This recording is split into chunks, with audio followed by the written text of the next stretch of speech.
What is up, YouTube? It is Docky or Docky Style Gaming, and I am back at it again with another GodFall video for you all today. Now, this video is going to be a bit smaller than normal because I'm currently working on a much bigger video for the channel, and I have some other stuff in the background that I'm working on as well, but I still wanted to get some GodFall info out for y'all today. So this video, we're going to be talking about GodFall's actual game size, how much space it's actually going to take up on your PS5 and potentially PC. We got a bit more lore details thanks to GodFall's official Twitter, and I'm going to go over some of the things that we saw in the PlayStation 5 UI that might actually clear some things up when it comes to GodFall. So like I always say, without wasting any more of y'all's time, let's hop straight into this bite-sized GodFall info today. So starting off is continuing pretty much from yesterday's video where I showed Randy Pitchford, who showed the first physical copy of GodFall. Now, for some reason, I just completely forgot to even mention this, but on the back of the case, we actually did get to see the game size for GodFall for the PS5. Now, it might be the same thing for PC, but we don't know that as of right now.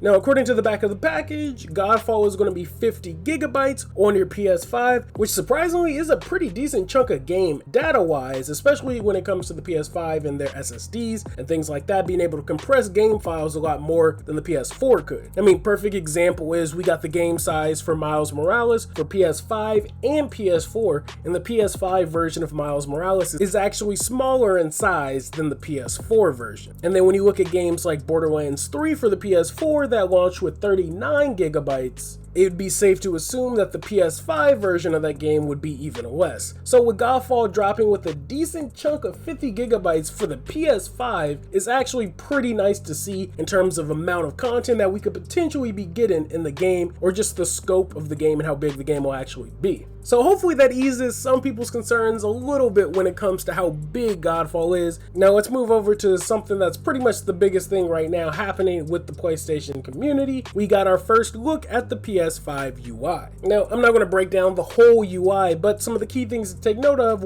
is that it seems like it requires you to be online for a lot of their key features. Whether it's for some of their guides or even some of their picture-in-picture type deals. It looks great, don't get me wrong, but as I was just talking about in my previous GodFall video, we do know GodFall will require constant online access for both co-op and solo gameplay. And though, like I said in my video, it doesn't really seem like a big deal to me, even though I do agree that solo should probably be offline, with GodFall being a launch title, I could see how they'd be wanting to utilize some of the key features of the PlayStation 5. Now, I don't want to use it as a scapegoat for why Gearbox Publishing and Counterplay Games decided to release the game like that, but that could potentially be a reason, especially with GodFall being a launch title and wanting to show off some of the key features that the PS5 has to offer. And if you did happen to watch the PlayStation 5 UI today, let me know what y'all actually thought about that. I was actually pretty surprised by some of these key features. And then the last thing to actually take note of from that UI showcase, we got to see the icon for GodFall. Now, it was the icon for GodFall in the marketplace, though looking at the size and some of the other game icons, potentially that might be the exact same icon that GodFall will be using for the actual application of the game. Something very small and minor, and really didn't even need to point that out, but I did want to address it because potentially that could be how our icon will look for GodFall on the PS5. Now, lastly, we got some more lore details on the official Twitter from GodFall. Now, a few months ago, they actually did something similar where about every week they'd post a bit of new lore info or details. And that's pretty much how we got all of the information on the original war, the creation of the Archons, the Valorplates and Valorians, and how they essentially wind up trapping them in the spirit realm, and how the Valorians ultimately ended up rebuilding the world. And now on GodFall's Twitter, it seems like they're starting this back up, where once a week they're giving us some more new lore details in the game. Now, the second one in particular is pretty interesting because it definitely seems like it's playing a factor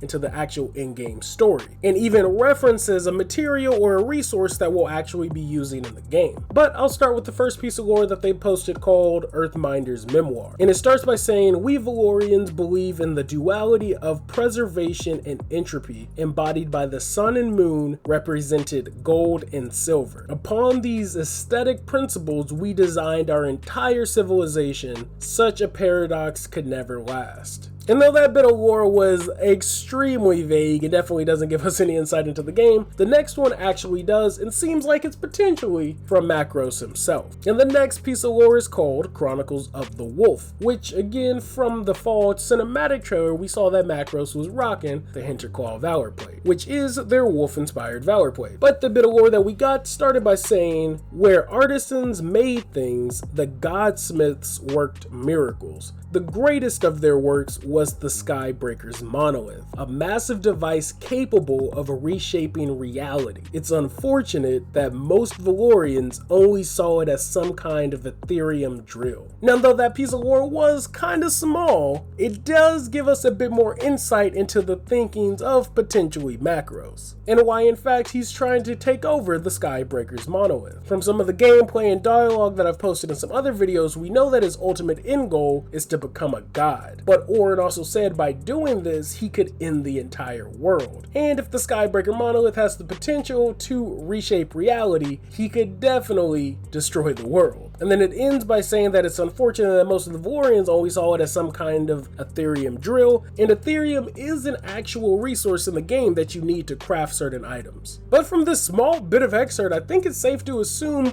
where we see Macros and potentially even Orin's ideals are when it comes to the Skybreaker's monolith. Maybe Orin was complacent with the Skybreaker's monolith just being there and helping out the Valorians, whereas Macros potentially saw its true power and wanted to harness it for himself. But that's just my speculation on that small bit of lore that we got. Let me know what you personally think all that actually means. So that's pretty much all I got for this video. Thank you all for watching like always, and along with my social media accounts that I'll leave in the video description, I will be leaving a link to the Discord if you want to join. With the PlayStation 5 and GodFall being less than 30 days away, if you potentially want to hop in, look for some groups, or just chat it up about all things GodFall or just other video games, definitely feel free to join the Discord. So I will be leaving that link in the video description as well. So again, thank you all for watching. Leave a like if you liked the video, leave a dislike if you didn't. I will catch you all on the next one. Thanks for the love, thanks for the subs, peace.